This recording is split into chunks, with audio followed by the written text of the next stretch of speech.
Hello, guys. Hello, everyone. You're welcome. Yes, aside politics, Tinubu, and FIFA World Cup, we have tech news. We have the juicy stories from the African Tech Network, just as we are every week, every time. Thank you for staying with us today.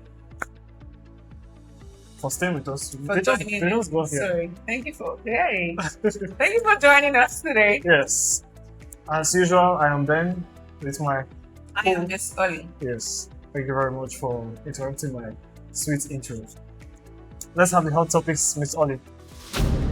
So, on today's show's rundown, we have the NJFP pipeline, we have the Flutterwave Series E, we have the CBN data localization, we have SpaceX IPO, and lastly, Young Techies Festival. That's a lot of news. It's not much, it's just fine. Yeah. And that's why we're here, to make it fun and entertaining. Juicy. So, NJFP pipeline. Nigeria's Jubilee Fellow Program. Well, I believe a lot of our viewers wouldn't have heard this program before, but the government will Why be do you think that? Well, I've not heard it before. This is the 2.0, not like the first one. Well, were you part of the first one? Okay, you got me there. Exactly. So, the government will be paying your employee's salary. What does this mean? Viewers will ask. Well, let's just say the NJFP, Nigerian Jubilee Fellow Program, is targeting 23,724 fellows nationally, with roughly 6,270 already deployed. Hey. Yes. So what the government does is... They are the middlemen. Middleman, yes. They are the ones paying for... If you're a startup, basically, if you're a startup and you're starting to run your company for like... Starting to run a company. Yes. Founder, NGO, SME. SMEs, small business owners. 1 year. But the thing is, you need to have structure and HR policy in place. For registration as a company. Yes. But then me and you, we can register as the deployers. Okay. Yes. Good. The deployers, people like me with a lot of experience, they'll deploy me to your company and the government will be paying for my salary. You don't have to do that. Right. You don't have to do that. I'll do all the work, they'll do all the pay. All you just need to do is to accept my experience so that when I go, because I will go after 1 year, you will have all the experience you need to continue running your startup.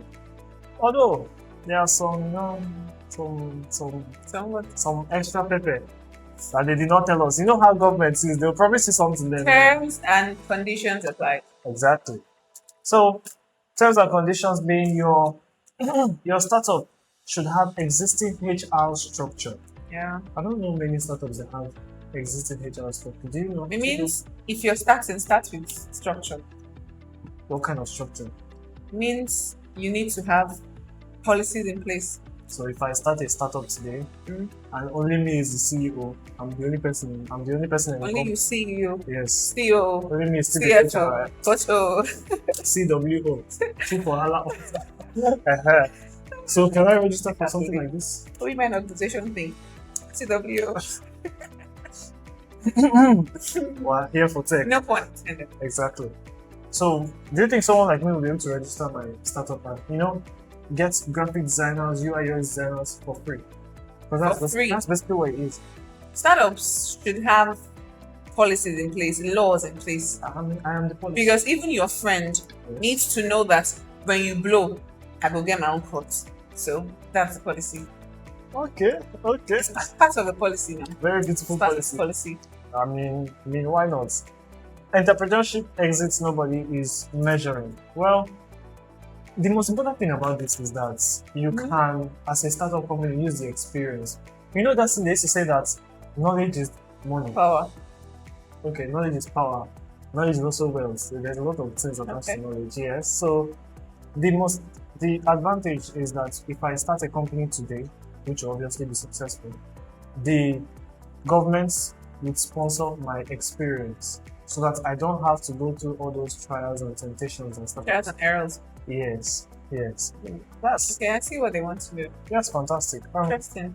And lastly, they already have they've already had events rolling out state by state. Like Kogi State had their previous program from June 10th to June 4th. Yes. So, okay. Where they're enlightening the youths about this program. You understand? I do. Youths. No, they've not come to River State yet. They will come. They will, but we're hoping they see us and come. Yes. See, both of us in particular. Just use it as an advantage to see if you can register for the program if you're a talent and you're looking for, work, especially techies, and then if you're a startup and you're looking for employees that you don't need to pay for. I mean, there's nothing more. NJFP is a name. Yes. Search for. Nigerian Jubilee Fellow, not fellowship, fellow program. Sure. Thank you. Speaking of who's actually building in this ecosystem, while NJFP is trying to manufacture the next generation of talent, one company just reminded everyone what scale looks like when you get there. Flutterwave. Flutterwave raises massive Series E. Series E. Sounds like a computer program. Right. Yeah.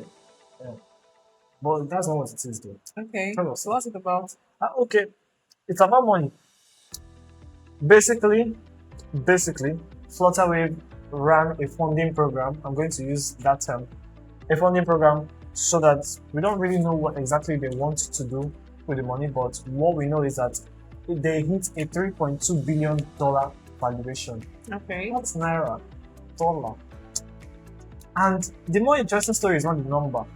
It's what is backing it. You understand? So, they say there's always something behind the money. Okay. Alright, okay. We're not talking about the most now. The most is too big for us. So the thing behind the money is not actually the money itself. It's what they intend to use it for. The real story is stablecoins. So Ripple's RLUSD stablecoin and the XRP ledger are being built directly into Flutterwave's payment rails and send up remittance corridors. Well, English. Big grammar. Since sending money from abroad home is so expensive, you get charged a lot of cash. So they are saying they want to introduce a stable coin that goes for everybody. So when you're transferring the money, you transfer it as a coin, right? Basically, yes. Okay. The whole system is built on the foundation of cryptocurrency. So instead of us to go through international corridors like UK or United States, we'll use cryptocurrency who has no... It's stable. Yes, which is stable, yes. So what is the advantage of this? If you send Johnny, what they say that thing? Is it go hard or go home? Go hard. If you send Johnny away from home to make money for home, Johnny will be able to send you money without going through international. It will not cost him anything. He will just use Flutterwave to send you that $1,000 and it will as a coin. I think the transaction from coin to currency would be done underground. Okay. Yes. So it would not be very, very difficult for you. Just send the money. Whatever happens, basically. But yes, Johnny will be able to feed home without coming back home. So connect to the regulator bits. This lands after Flutterwave secured a Nigerian bank license as a micro lender and acquired Mono. So Mono is a company, another fintech company that Flutterwave just bought. Basically, CEO is making big money from it because he has sold the company, all those tech monopoly. Yeah, that's what I'll call it. Oh my god. From rockets and IPOs to something a lot closer to us in Port Harcourt. The kids who might be building the next big thing right here in Port Harcourt. Young Techies Festival. Young Techies Festival. So this is basically around, if your child is around the age 8 to 17, this is specifically for you. And they're going to be hackathon, they're going to be building products, and I'm sure there's going to be a prize to be won on that day. So if you're a parent, you're a guardian, you're an investor, please, we'd like for you to be there. Investor? Yes, investor. I didn't say nothing. Make it sound like kids are properties. And then, who knows? So, beautiful opportunity for children because I don't think I've had attended something like this when I was young. I don't think I had that too. Yeah. So My parents, it might not be our parents. Maybe the opportunity didn't come. my, Let's not blame everybody. but I think it was there. Yeah, maybe. It would be a beautiful opportunity for children. So if you have a child or if you have a brother or a sister, Or you know someone that has a child. yes, because I don't expect parents to be watching this thing. But then, if you're a parent and you're here, From age 8 no to offense, 17. age 8 to 17, 230 kids roughly estimated. So be there and build there. Thank you. Thank you. Now let's zoom all the way out from Nigeria server rooms to Wall Street, because this week gave us the biggest IPO in history, SpaceX IPO. And with that, we are welcoming our founder of Waypoint, also a software engineer by profession, Mr. Dan, to tell us more insights about SpaceX and their IPO. Welcome, Mr. Dan. Welcome, Mr. Dan.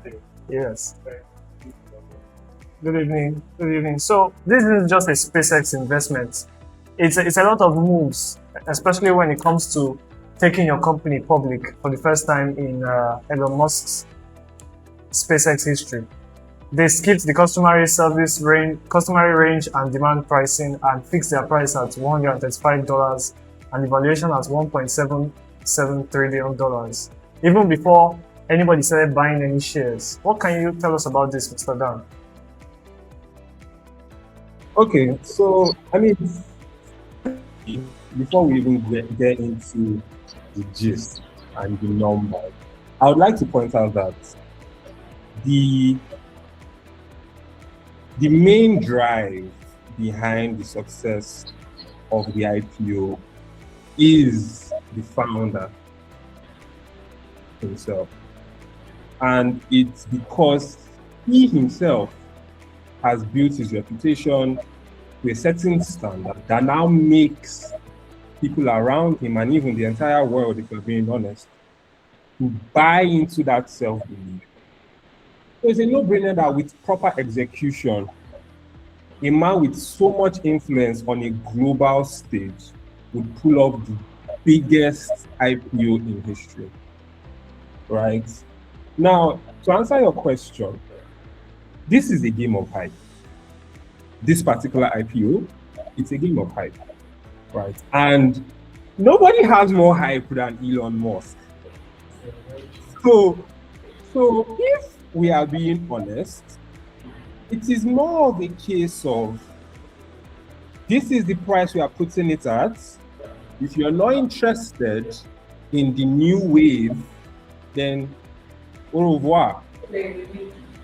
Exactly. So if you're not buying into that, then be gone. That is the statement that action makes, right? And he's well within his right to take that action, because again, nobody has as much hype as the world's richest man. Exactly. So there you go. And I mean, it's all about the Elon Musk effect. Exactly. Yes, not even the SpaceX company or the organization in a whole. But then, questionable returns on revenue with SpaceX having a loss of $4.2 billion. Would you see this as a move to escape SpaceX like draining loss? I mean, if it accumulates, it might actually put the company into bankruptcy, don't you think? Well, it all depends on how the after effect of all of this is managed, right? And he has made history, the biggest IPO in history, right? And there's all this money coming in. But the operational cost, I'll use the word cost, or basically the whole cost of running operations, which is putting them in this negative margin, would still be going on. I don't see anybody lining up to go to the Mars or the moon or wherever he's launching his rocket to, right? So aside investors and the IPO, of course, I'm not seeing any huge wave of cash influx after the IPO, and obviously investors will not, right? So is it an escape? Probably, possibly, right? Is it a way for the people, the general masses, to buy into the dream? Also possible, also probable, right?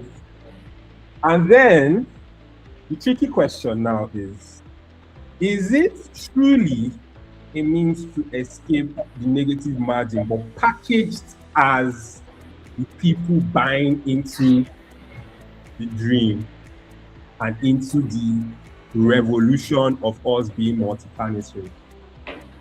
Most likely, and that is the most probable answer, right? So it all boils down to how the aftermath of raising all this money and making all these millionaires, how all that is managed by the people that are there to manage it. Because the world's eye is on the company right now. What are you going to do with all this money raised and all these buzz and hype that is created? All right, so yeah, that is my take on that. I mean, well said. Well said. Unfortunately, most Nigerians won't be able to partake in the public offering. But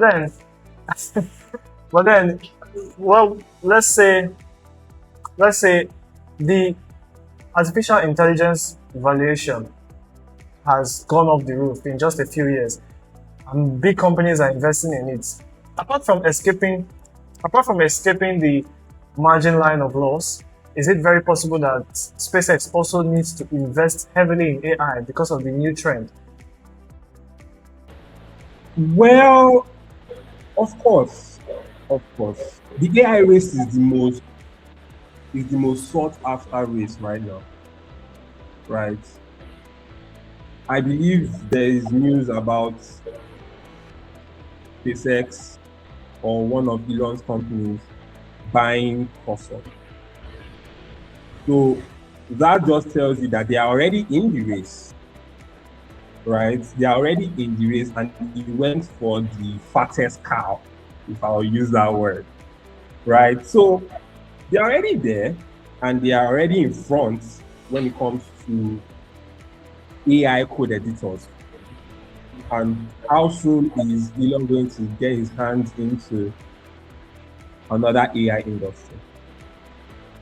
Right? He was already part of the founding team of OpenAI, I believe. Yes. Elon has XAI. Exactly, and he has XAI. So he's very much aware of the fact that the AI race is setting the pace for the next generation, right? And whoever wins that race holds the monopoly on the most powerful tool we've ever experienced in time memorial, right? Yes. That in itself would obviously be at the back of every powerful mind on the globe. Whether you are investing into it or you're buying into the race via your own company, or you're investing in a company that is buying into the race. However, best believe that the world's money, right, and the best, most influential people are buying into the race. And it's simply may the best man win. And I want to digress for a bit, because this now comes the scary part. Because if you look back, because there's always evolution, there are always new features that are being brought into the thing to outplay the next man, to outplay competitors. So if that is the case, and we are talking about the most powerful tool we have ever experienced being a plaything for these big companies, then we have a problem there. Because how far are they willing to push AI just to make more money and outcompete each other. Where do they draw the line between madness and revolution or evolution in the AI space? Now, these are the kind of questions that I ask myself in my quiet time, and it bothers me because you really can't tell these guys anything. The stock prices are up or down, or these guys are doing this or that, those guys are doing that. That's all they care about. Right? So it's just scary that, again, this pattern is playing out in one of the most powerful industries we've ever experienced. So yeah, that's my digression. Well, thank you very much. It was very lovely having you. I mean, the insights on Tesla and Elon Musk SpaceX IPO, very, very wonderful. Thank you very much for having you, Mr. Dan. Speaking of regulators, why Flutterwave is big enough to absorb whatever compliance throws at it? Not every fintech has that luxury. That's exactly the rule CBN just dropped, and we've got someone living it firsthand. Presenting to you, the audience, viewers, brothers, sisters. Thank you. Our co-founder of House Matter. Welcome, sir. Yes, we're with you now. So, co-founder of House Matter, Mr. Akin. Welcome, sir. You're welcome, sir. Thank you so much. It's good to be here. All right. So, talking about CBN's new data localization rule for fintechs. So the question is, what does the law really say? Okay. At least I've been in the startup space for about, I think 7 years now. And we've had about two fintech, our company has had about two fintech companies, two fintech startups actually. So, and I understand. So what I'm saying is what CBN is proposing is really, really dangerous. And to me, I think it currently with the infrastructure of Nigeria, it's unachievable right now. And the ultimatum CBN is giving the fintech is kind of too small. They're saying they give them, I think, to January of 2027, right? That's in 6 months' time. And even before we have our infrastructure locally, our server locally, with our telecommunications, we still face a lot of downtime, like what we are having right now. You understand? Yes. So exactly the point. Now imagine you are at a supermarket, you want to buy something, and your bank is connected to a server in Lagos, let's say in Ikeja, and there is a downtime. There's a downtime there, and one of the craziest thing about downtime in Nigeria is it's not easily regulated. Like it's not easily reversed immediately. Like when you, I think about 2 days ago or 3 days ago, NIBSS has a transfer issue whereby you can only receive money, you can't transfer out.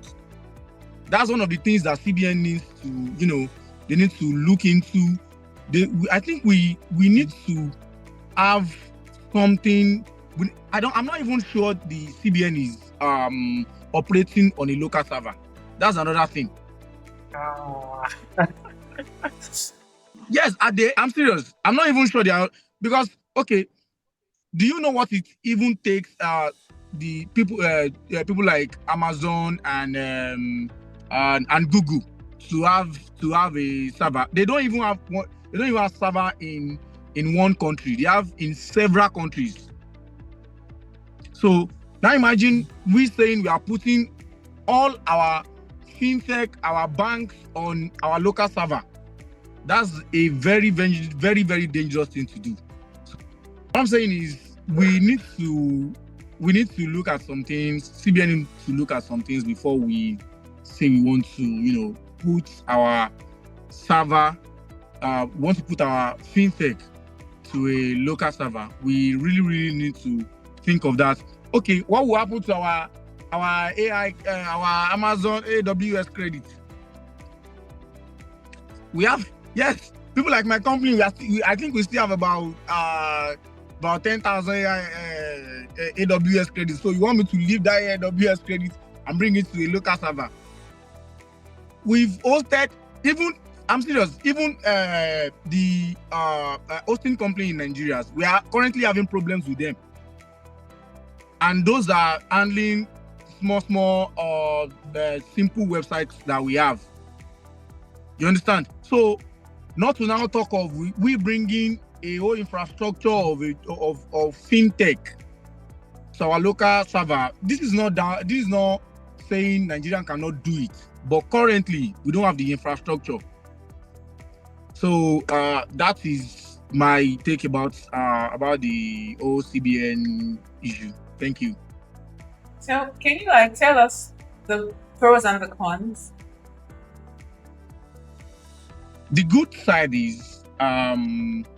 One of the bad side I didn't talk about is that even in Nigeria we don't have 24 hours electricity. That's one of the things to run a server. I've talked about the internet. So that means if you are going to have a server in Nigeria, you have to go into solar wherever, and if there is during the raining season, you could not charge your solar very well, or maybe you could not. At least you are still saying you want to power the solar with a small generator. The price of the fuel is not to write home about. You understand? So that's only the expenses or anything like that. And I'm not sure. I don't know if you have professional hands in servers and everything. I know we have hands in cyber security that can handle all the security and everything. But I think I'm not sure if we have the engineers that can be on ground in every stations and everything. But the good part is we having our own. We have our own server that will say, okay, this is our Nigerian server that we are using and everything like that. There was an issue that happened recently where someone accessed, I think, INEC backend. So are you saying we are okay with the current structure of this country that we can have a local server? It is very, very dangerous. I will not lie to us. Very, very. So CBN should. The only good part I see in that is that we are going to have our own thing. But if you have companies like Amazon that will bring something like that to Nigeria, maybe they will not call it Amazon or maybe anything like that. They will just have a company in Nigeria that would be the server. But the whole banking system cannot be on one server. That's another thing. We cannot be on both. Everybody, I think all the banks in Nigeria we are using NIBSS, and I'm very sure NIBSS is not going to, they don't have their server alone in Nigeria and everything like that. So we need to look at. We need to do. I think that's what I can think of right now as the. Thank you. So now this is going to be more like a founder-to-founder advice. So what is House Matter telling other small PH pro tech founders to do this week in response to the circular? Well, I think CBN gave us till January 2027. I don't know what can happen before then. So I believe they will give us some solutions to what we can do, because they said they give us till January 2027. So I'm very sure they will give us solutions to whatever it is that they are bringing to us. It's not that they will just tell us to just leave Amazon and leave AWS. I leave the other one, the Google Cloud and everything like that. So my advice to young founders is we should not panic about this. We should wait for we should not panic about the whole CBN thing. We should look at we should see what we can, how the government is going to come in and how they can help us with with everything. So that's my advice to them. But currently, please don't move your startup away from these international cloud servers yet. I beg, because I've tried about 3 hosting companies in Nigeria. I can say it that we don't have the infrastructure yet to have our fintech and our banking system on our local server. Thank you. Thank you, sir. All right, thank you very much. We're very happy to have you. I would be happy to have you in the future, maybe live, maybe not. Thank you very much, House Matter. Yes. So while House Matter is fighting to afford a local server, Flutterwave writing UBO disclosures and partnering with Ripple. Same secular, 2 completely different realities. Thank you very much for having us on the African Tech Network. See you next